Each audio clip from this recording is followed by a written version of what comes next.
Hello friends, કેમ છો? બધા મજામાં? વર્ષનું આજે છેલ્લું દિવસ છે અને છેલ્લા દિવસે હસમુખ પટેલ સાહેબે સરસ મજાનો ઘટસ્ફોટ કરી નાખ્યો છે કે એપ્રિલના મધ્યમાં પરીક્ષા લેવાઈ જશે. બરાબર,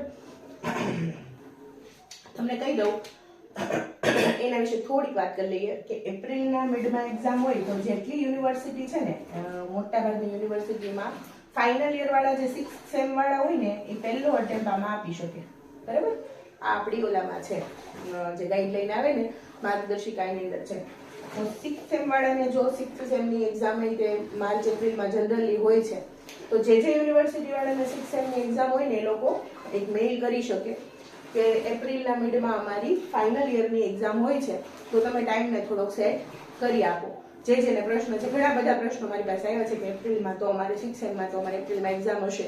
ઘણી બધી મહારાજા કૃષ્ણકુમારસિંહ યુનિવર્સિટી છે, એમાં BA BCom BSc વાળા બધાને લગભગ એપ્રિલમાં એક્ઝામ હોય છે, એપ્રિલના મિડમાં હોય છે, એપ્રિલના એન્ડમાં હોય છે. બરાબર, તો જો એ પ્રમાણે જો તારીખનું સેટિંગ ન થતું હોય તમારે, તો તમે લોકો મેઇલ કરી શકો. GPSCના મેઇલ છે એની અંદર કોન્ટેક્ટર્સની અંદર જશો ને ત્યાં આગળ મેઇલ આપેલો છે, તો તમે મેઇલ કરી શકો. ચલો, આ થઈ ગઈ એક વાત. અને માનો કે એપ્રિલના એન્ડમાં જો પરીક્ષા, એપ્રિલના મિડમાં જો એક્ઝામ લેવાય જાય તો 3 મહિનામાં શું પરીક્ષાની તૈયારી થાય? હા, થાય. જેણે હજી સુધીમાં એક પણ પુસ્તક વાંચ્યું નથી કે એક પણ તૈયારી કરી નથી કે બેઝિક કે જેના ક્લિયર નથી કે ફાઉન્ડેશન ક્લિયર નથી, એની તૈયારી થાય? હા, થાય.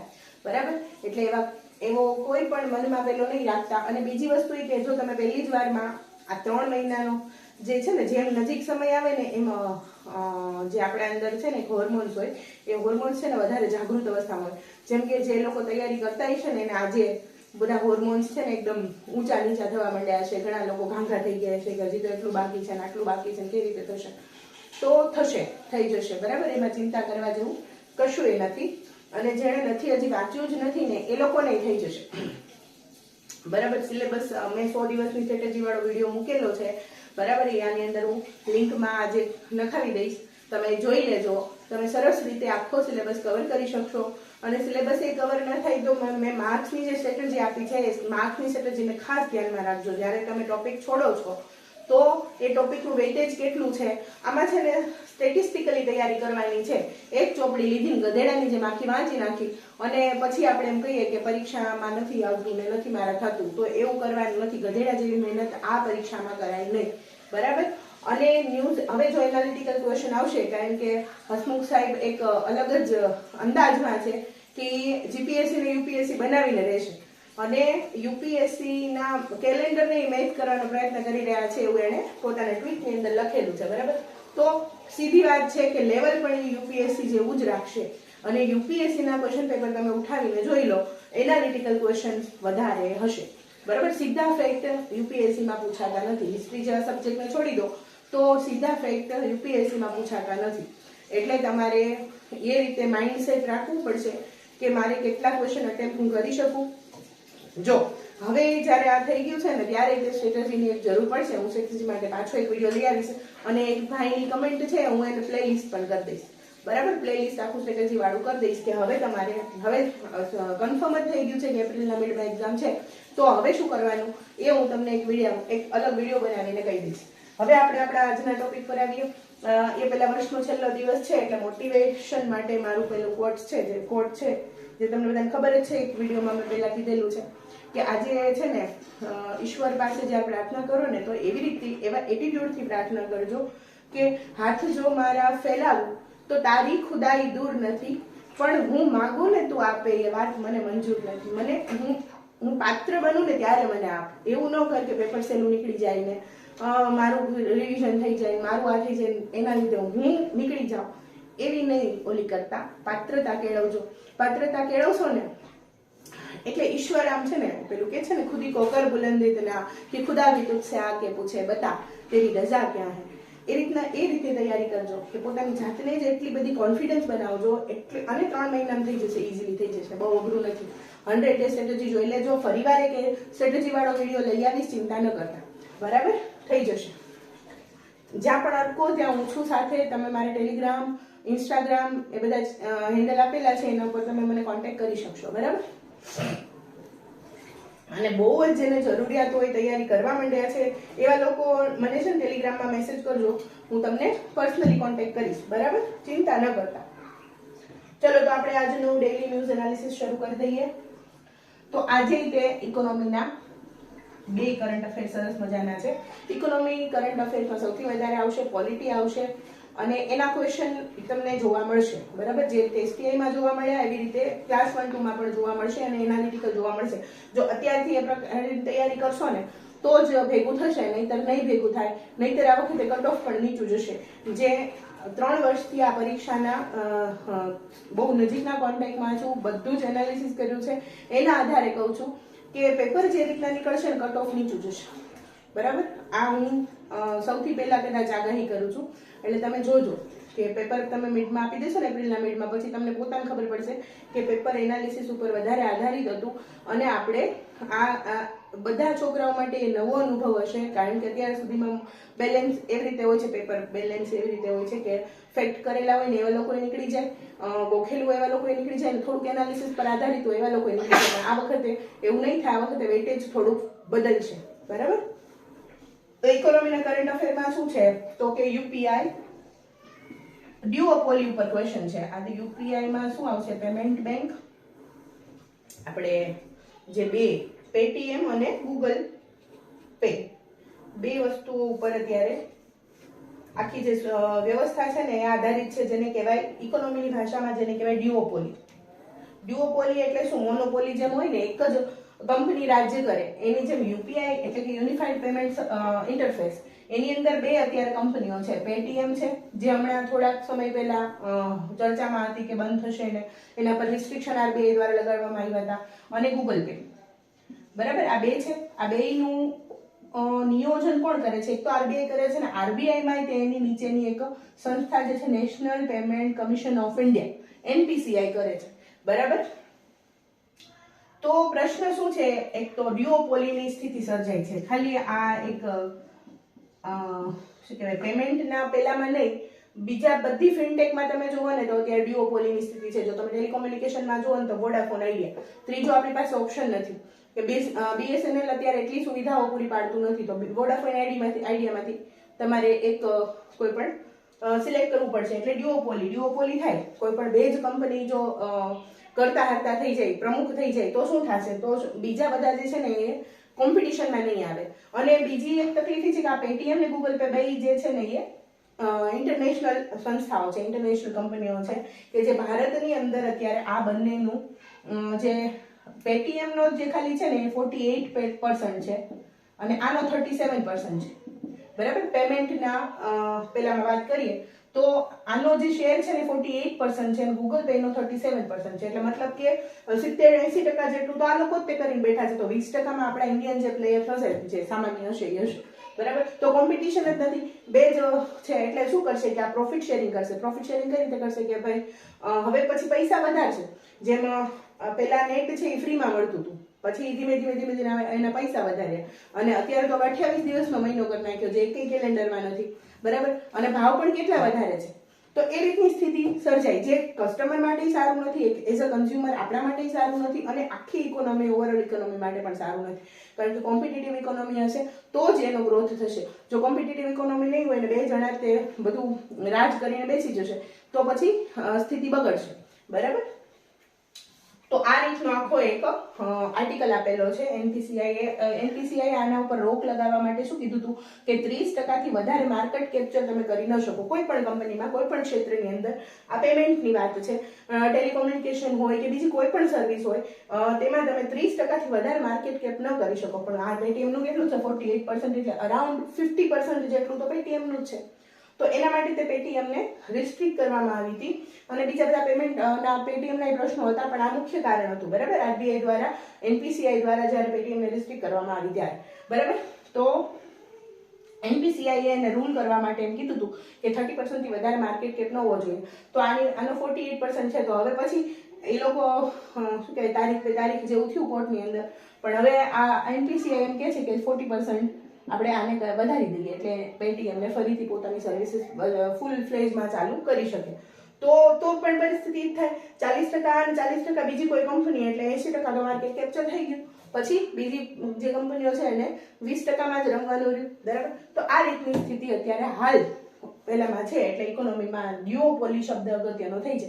તમને ડ્યુઓપોલી કરીને પૂછે અને ડ્યુઓપોલીથી તમે શું સમજો છો, તાજેતરમાં ચર્ચામાં રહેલા શબ્દ ડ્યુઓપોલીથી તમે શું સમજો છો, 4 વિધાન આપી દે તો માર્કેટની અંદર કોઈ પણ 2 કંપનીઓનું વર્ચસ્વ વધી જાય એને કહેવાય ડ્યુઓપોલી, બરાબર. મોનોપોલી જેવું છે ડ્યુઓપોલી. ઇકોનોમીમાં આટલું ઇમ્પોર્ટન્ટ છે. પછી હવે આના વે ફોરવર્ડ શું હોઈ શકે, જો મેઇન્સ પર્સપેક્ટિવથી આપણે વિચારીએ તો આના મેઇન્સ શું કરવું પડે, તો કે રિસ્ટ્રિક્શન વધારવું પડે, બરાબર. કોમ્પિટિટિવ એન્વાયરમેન્ટ ઊભું કરવું પડે, દેશે એવા પ્રકારના રેગ્યુલેશન લાવવા પડે કે જેથી બહારની કંપનીઓ છે ને એટલું બધું વર્ચસ્વ ન કરી શકે. જો અત્યારે બધી જ વસ્તુમાં જો તમે ઓનલાઈન શોપિંગમાં જુઓ તો એમેઝોન અને ફ્લિપકાર્ટ 2 જ મોટા પ્લેયર છે. બીજા બધા પ્લેયર અત્યારે ઓછા છે પ્રમાણમાં. તો જે લોકલ ઇકોનોમી આપણે કરીએ છીએ, make in India, local, vocal for local, તો એ બધાને પ્રોત્સાહન આપવું જોઈએ કે જેથી કરીને ઇન્ડિયન પ્લેયર્સ છે એ પણ બધા આની અંદર આવે અને કોમ્પિટિશન ઊભી થાય. કોમ્પિટિશન જેમ વધારે થશે એમ કન્ઝ્યુમર માટે સારું છે અને દેશની ઇકોનોમી માટે પણ સારું છે, બરાબર. આ એક આખી વાત હતી. બીજો ઇકોનોમી ઉપર એક આર્ટિકલ છે, એમાં શું છે તમને કહી દઉં.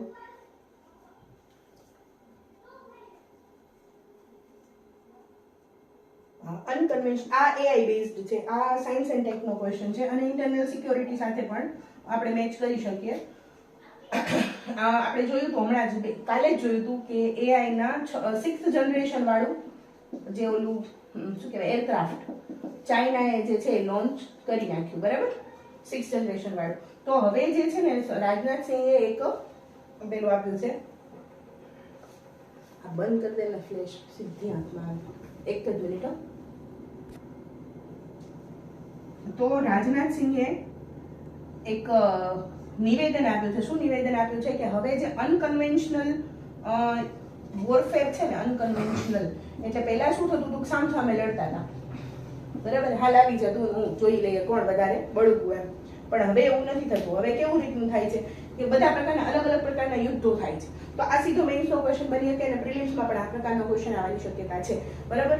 ઘણા બધા પ્રકાર અનકન્વેન્શનલ વોર્સમાં કયા કયા આવશે, તો જે સીધી રીતે સામસામે યુદ્ધ નથી કરતા. દાખલા તરીકે ભારત અને પાકિસ્તાન છે, તો પાકિસ્તાનને ખબર છે કે આપણે આને બાલાકોટ સ્ટ્રાઇકમાં આપણે જોયું હતું કે આપણે આને પહોંચી શકવા નથી. પાકિસ્તાનને ખબર છે સીધી રીતે આપણે એને પહોંચી શકવા નથી. તો પાકિસ્તાન શું કરશે, તો પ્રોક્સી વોર કરશે. પ્રોક્સી વોર કઈ રીતના કરશે કે ત્યાંની આતંકવાદ જનરેટ કરશે અને પછી એ લોકોને ઇન્ફિલ્ટ્રેટ કરશે ઇન્ડિયામાં, પછી ઇન્ડિયામાં એ લોકો પોતાનું ચલાવશે, બરાબર. તો એને કહેવાય પ્રોક્સી વોર. પછી બીજા કયા એઆઈ બેઝડ વોર થાય, કોમ્યુનિકેશન બેઝડ વોર થાય. એઆઈ બેઝડમાં શું કરે તો કે એવા પેલા કેમ ચેટ જીપીટી છે એવી રીતે હ્યુમન વોઇસની અંદર રેકોર્ડ કરેલા મેસેજીસ છે એ ફરતા થઈ જાય. એન્ક્રિપ્શન છે એનું એને કહેવાય શું કહેવાય ડીકોડ થઈ જાય, એન્ક્રિપ્શન ડીકોડ થઈ જાય અને બધા વોઇસ મેસેજીસ ફરતા થઈ જાય તો ખબર ના પડે કે હ્યુમન વોઇસ છે કે એઆઈ નો વોઇસ છે. તો એનાથી શું થાય, ખોટા મેસેજીસ ફેલાય. ખોટા મેસેજીસ ફેલાય એના લીધે તકલીફો થાય, દેશની અંદર થાય. પછી કોમ્યુનિટીના વોર્સ કરે, કોમ્યુનિકેશનના વોર્સ કરે. આઈસીટી ઇન્સ્ટાગ્રામ ઉપર કે ફેસબુક ઉપર ખોટા એકાઉન્ટ ખોલી નાખે, ખોટા નામથી ખોલી નાખે અને પછી જાતીય હિંસાઓ, પેલા જાતિગત હિંસાઓ ભડકાવે, એવા બધા ન્યૂઝ ફેલાવે. પછી ભારતનો વચ્ચે આપણે જોયું હતું ભારતનો છે નકશો, ભારતનો જે ધ્વજ છે રાષ્ટ્રધ્વજ એને બાળવાની ને એવી બધી વસ્તુઓ કરે કે જેથી કરીને અંદરો અંદરનું યુદ્ધ જે છે એ ભયંકર સ્વરૂપ લઈ લે. તો એ પ્રકારના તો આ બધા થઈ ગયા કેવા અનકન્વેન્શનલ વોર્સ. જો આની અંદર કેટલા છે હું તમને કહી દઉં. અનકન્વેન્શનલ વોર્સ ઉપર પ્રશ્ન આવી શકે. રાજનાથ સિંહે સીધે સીધું સ્ટેટમેન્ટ આપેલું છે કે હવેનો જે સમય છે ને એ અનકન્વેન્શનલ વોર્સનો છે, બરાબર. સીધે સીધા સામસામે આવવાનું નથી કરતા, સાયબર વોરફેર કરે છે. પછી ઇન્ફોર્મેશનમાં મેં કોમ્યુનિકેશન વાળું કીધું, એ ડ્રોન સ્વોર્મ્સ, બરાબર. આપણને ખબર જ છે આયર્ન ડોમ ઇઝરાયલનો આખો નષ્ટ કરી નાખ્યો. પછી અનમેન્ડ વ્હીકલમાં શું છે કે ડ્રોન જેવી જ ટેકનોલોજી છે કે જે સીધી તે લોકો એને કોમ્યુનિકેટ કરી શકે, એને કંટ્રોલ કરી શકે અને કોઈ માણસ નથી પણ ડ્રોન અથવા કોઈ પણ મશીનો દ્વારા ભારત ઉપર. પછી આની અંદર હજી કેમિકલ વોર, બધા પ્રકારના એવા પ્રકારના રસાયણોનો છંટકાવ કરે છે. હમણાં જ આપણે 2 દિવસ પહેલા છાપામાં હતો કે એવા પ્રકારના ઇજિપ્ત ઉપર કદાચ હું ભૂલતી ન હોય તો ઇજિપ્ત કે ઇઝરાયલ ઉપર એવા પ્રકારના કેમિકલ બોમ્બ્સ નાખવામાં આવ્યા કે જેથી કરીને 6000 માણસો મૃત્યુ પામ્યા. તો કેમિકલ વોર, તો આ બધા કેવા થઈ ગયા અનકન્વેન્શનલ વોર, હવે સામસામે નથી આવતા. પછી કેવા રીતના માર્કેટ ટ્રેડ વોર કરે. ટ્રેડ વોરમાં શું કરે તો કે ભારત અને એશિયા, જો આ બધા છે ને શબ્દો યાદ રાખી લેજો, કોમ્યુનિકેશન, ઇન્ફોર્મેશન, આ બધા. પછી અનકન્વેન્શનલ વોરફેરના મેથડ્સ છે બધી. તો નીચે પ્રશ્ન પૂછાઈ શકે, 100% પૂછાઈ શકે કે અનકન્વેન્શનલ વોર્સ, બરાબર, અપરંપરાગત યુદ્ધ માં નીચેનામાંથી કયા ઉદાહરણો છે? તો એવો પ્રશ્ન પૂછાઈ શકે. એનાલિસિસ બેઝ ક્વેશ્ચન છે. જેટલા લોકોને છે ને સમજીને ભણવાની આદત હશે ને એ લોકો આમાં ફાવી જશે, અને જેટલાને બસ ગોખી નાખવાની આદત હશે ને તો એમાં એ લોકોને એમાં તકલીફ પડશે. એટલે જેને એવી ટેવ છે ને તો હજી 3 મહિના છે, પોતાની વાંચવાની પદ્ધતિને બદલો. દરેક શબ્દ જે તમારા કોન્ટેક્ટમાં આવે છે ને પ્રયત્ન કરો કે શેના માટે છે, શેના રિલેટેડ છે એને જાણવાનો પ્રયત્ન કરો, બરાબર. તો કેમિકલ વોર છે, પછી ઇન્ફોર્મેશન વોર છે, એઆઈ વોર છે, ટ્રેડ વોર છે. રશિયા અને અમેરિકાનું યુદ્ધ થયું તો અમેરિકાએ ચોખ્ખી ના પાડી દીધી તમે ડોલર નહીં વાપરી શકો, બરાબર. તો રશિયા હવે વસ્તુઓ લેવા ક્યાં જાય? તો ડોલર સિવાય કોઈ બીજો એક દેશ જે છે એ સ્વીકારતો નથી. ત્યારે ભારતે આગળ આવી અને યુપીઆઈમાં પેલું કર્યું. તો એ રીતનું થઈ શકે, બરાબર. તો અનકન્વેન્શનલ વોર ક્યાં કહેવાય? સાયન્સ એન્ડ ટેકનોલોજી રિલેટેડ એ છે અને ઇન્ટરનલ સિક્યોરિટી રિલેટેડ એ છે. એટલે પોલિટીમાં પણ આવશે, બરાબર. આ પ્રકારના ક્વેશ્ચન તમે હવે એક્સપેક્ટ કરી શકો, અને આ પ્રકારના જ કરી શકો કારણ કે આવશે, બરાબર. યુપીએસસીમાં આ રીતના ક્વેશ્ચન પૂછાય છે, અને મેં જે તૈયારી કરીને એ ઘણી બધી યુપીએસસી ના રિલેટેડ જ કરી હતી, જેથી કરીને મને પ્રોબ્લેમ ન થાય. હવે એક ડ્રગનો બહુ ખરાબ ઇન્સિડન્ટ બન્યો કર્ણાટકની અંદર, બરાબર. એ પણ ન્યૂઝમાં છે તો પૂછાઈ શકે તમારે. શું પૂછાઈ શકે? ડ્રગ રિલેટેડ એક્ટ પૂછાઈ શકે. કયો એક્ટ છે? ડ્રગ એન્ડ કોસ્મેટિક એક્ટ 1940, બરાબર. આના વિશે તમારે થોડું જાણી લેવાનું. Drug and cosmetic act 1940. આવા શબ્દો છે ને બહુ ઇમ્પોર્ટન્ટ હોય. આવા છે ને એક્ઝામમાં પેલા દેખાઈ જાય ને, આ પ્રકારનો એક્ટ દેખાઈ જાય ને તો જ તે વિદ્યાર્થીઓ ડરવા માંડે, અંદરથી ગભરાવા માંડે કે આવું તો સારું વાંચ્યું જ નથી એમ. પણ એમાં ડરવાનું ન હોય, જોવાનું હોય કે શું કરવાનું છે, એનાલિસિસ કરવાનું હોય, બરાબર. કર્ણાટકની અંદર એક કેસ બન્યો કે જ્યાં 5 મધર્સ, બરાબર, મરી ગઈ, મૃત્યુ પામી. કેના લીધે? ડ્રગ જે આવી હતી ને, ડ્રગ એ બોગસ ડ્રગ હતી. ડ્રગની અંદર બધા જે કેમિકલ્સ હોવા જોઈએ એ નહોતા, અને ખૂબ ખરાબ ક્વોલિટીની દવા હતી. એના લીધે કર્ણાટકમાં 5 મધર્સ છે એ મૃત્યુ પામી, બરાબર. ડાયડ બીકોઝ ઓફ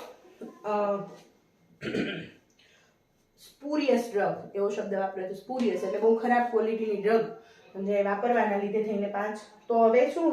હવે આ તો ઇન્સિડન્ટ થઈ ગયો, આ ન્યૂઝ થઈ ગયા. હવે શું કરવાનું? એમાં આપણે શું વાંચવાનું? આપણે એક્ઝામ રિલેટેડ શું ઇમ્પોર્ટન્ટ છે? એવું નહીં પૂછાય કે 5 મધર ડ્રગ ખરાબ ક્વોલિટીના લીધે ક્યાં મરી ગઈ કર્ણાટકમાં, એવું નહીં પૂછાય. પ્રશ્ન પૂછાશે ડ્રગ એન્ડ કોસ્મેટિક એક્ટ વિશે. ડ્રગ એન્ડ કોસ્મેટિક એક્ટની અંદર શું આપેલું છે? નીચેનામાંથી કયા વિધાનો ડ્રગ એન્ડ કોસ્મેટિક એક્ટની અંતર્ગત આવતા નથી? એમાં એનાલિસિસમાં શું પ્રશ્ન પૂછાશે કે ખબર છે કે જો કર્ણાટકમાં જે દવા આવી હતી ને વેસ્ટ બેંગોલમાંથી આવી હતી. હવે આ એક્ટ અંતર્ગત કર્ણાટકની સરકાર જે છે ને, કર્ણાટકના હેલ્થ મિનિસ્ટરે તે આ લખેલો છે જે આર્ટિકલ છે ને, તો કર્ણાટકની અંદર જ્યારે દવા આવે ને ત્યારે એનું ઇન્સ્પેક્શન થઈ શકે, બરાબર. પણ કર્ણાટકમાં દવા આવી છે વેસ્ટ બેંગોલથી, તો વેસ્ટ બેંગોલની અંદરથી ખરાબ દવા બનીને આવી તો વેસ્ટ બેંગોલ, કર્ણાટકની સરકાર વેસ્ટ બેંગોલને કશું કહી શકે નહીં. આમાં શું થયું છે કે આ તો હ્યુમન હેલ્થ તો બહુ જ ઇમરજન્સી વાળો વિષય છે, બરાબર. આ રીતે માણસો મરી જાય તો કેવી રીતના ચાલે? તો વેસ્ટ બેંગોલની સરકારને કર્ણાટકની સરકાર કાંઈ ન કહી શકે કારણ કે આ એક્ટ છે એટલા માટે, બરાબર. અહીંયા જે કર્ણાટકની અંદર જે પણ ક્યાંય એનું ગોડાઉન છે, જ્યાં આગળ દવાઓ સંગ્રહાય છે, એનું ઇન્સ્પેક્શન થઈ શકે, એની અંદરથી નમૂના લઈ શકે. એવા 680 નમૂના જે છે એ ખરાબ દવાઓના નીકળ્યા, બરાબર. આંકડો યાદ રાખવાની જરૂર નથી, ખાલી કહું છું તમને, બરાબર. તો આ રીતે તો પ્રશ્ન એવો પૂછાઈ શકે કે એક રાજ્યમાં ડ્રગ એન્ડ કોસ્મેટિક એક્ટ અંતર્ગત એક રાજ્યમાં બનેલી દવા બીજા રાજ્યમાં ઇન્સ્પેક્શન થઈ શકે છે, બરાબર. તો નથી, ખોટી વાત છે, નથી થઈ શકતું. એના લીધે થઈને ત્યાં પ્રોબ્લેમ થઈ છે, બરાબર. તો આ તમારા મગજમાં હોય ને કે આવું થયું, એના લીધે આ મરી ગઈ, 5 મહિલાઓ જે છે એ મૃત્યુ પામી, તો તમને ખબર પડી જાય, એનાલિસિસથી જવાબ તમને ખબર પડી જાય કે આવું છે, તો મતલબ કે આ પ્રશ્ન, આ જે છે ને વાક્ય વિધાન ખોટું છે, બરાબર. વિધાનો જો તમે પોલિટીમાં એવી રીતના જ આપ્યા છે કે બધા સાચા જ લાગે. STIના પેપર હું રોજ જોઉં છું ને, એ જેના આધારે મને ખ્યાલ આવે કે આવેલું પ્રિલિમ્સનું પેપર કેવું નીકળશે. તો તમે ક્વેશ્ચન જોજો એ પ્રકારના છે કે તમને બધા જ સાચા લાગે, બરાબર? તો સાચા નથી, અમુક કીવર્ડના આધારે તમારે નક્કી કરવાનું કે કયું સાચું છે ને કયું ખોટું છે. ડ્રગ એન્ડ કોસ્મેટિક એક્ટ વારે વારે ચર્ચામાં હોય છે. તમને ખ્યાલ હોય તો એક સોની લીવ ઉપર પેલી બની હતી પિલ કરીને એક વેબ સિરીઝ પણ બની હતી, બરાબર? જે આ રીતની ડ્રગ એન્ડ કોસ્મેટિક એક્ટ ઉપર જ આખી આધારિત હતી કે જે ખરાબ ક્વોલિટીની દવા છે ઇન્ટરનેશનલ લેવલે પણ વેચાય છે, ખાલી નેશનલ નહીં. અને ખોટા એના જે ટ્રાયલ કરવાના હોય ને ખોટા ટ્રાયલ કરે છે ને એના લીધે થઈને કેટલા બધા માણસોને આંખો વહી જાય છે, ઘણી બધી તકલીફો લોકો વેઠે છે એના લીધેથી, બરાબર? મૃત્યુ પણ પામે છે ઇવન. તો આ રીતનું થઈ ગયું. પછીનો આ ઓલા પર છે, હવે એક વુમન રિલેટેડ સોસાયટી રિલેટેડ એક આર્ટિકલ છે. તો આપણને ખબર જ છે અત્યારે અફઘાનિસ્તાનમાં તાલિબાનોનું શાસન ચાલે છે. તો તાલિબાનોએ શું કર્યું છે, બહુ એટલો બધો ઇમ્પોર્ટન્ટ નથી એક્ઝામ રિલેટેડ, પણ એક ધ્યાન રહે મેઇન્સમાં જો તમારે લખવું હોય તો તમે આ રીતનું એક્ઝામ્પલ્સ આપીને લખી શકો એટલા માટે. તો કે અફઘાનિસ્તાનની અંદર તાલિબાનોએ જેટલી પણ NGO હતા, એટલે નોન ગવર્મેન્ટ ઓર્ગેનાઇઝેશન હતા, જે મહિલાઓને કામ આપતા હતા કોઈ પણ રીતનું, બરાબર, એને બધાને બેન કરી દીધા, બરાબર? એટલે મહિલાઓને સાથે એક શબ્દ આવ્યો અત્યારે ચર્ચામાં હિન્દુમાં, ધ હિન્દુમાં આપેલો શબ્દ છે જેન્ડર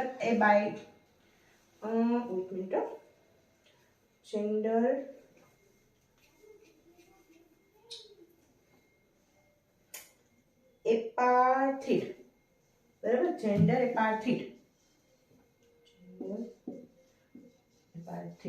જેન્ડર ગેપ જેવો શબ્દ છે, બરાબર? આવો શબ્દ છે ને સીધો જો ચર્ચામાં રહેલા શબ્દો છે ને તાજેતરમાં ચર્ચામાં રહેલો શબ્દ જેન્ડર એપાર્થિડ શેને સૂચવે છે? પ્રશ્ન પૂછાઈ શકે, 100% પૂછાઈ શકે, બરાબર? અને જે રીતે અફઘાનો, તાલિબાન, મહિલાઓ રિલેટેડ ક્વેશ્ચન આવવાની શક્યતાઓ છે, બરાબર?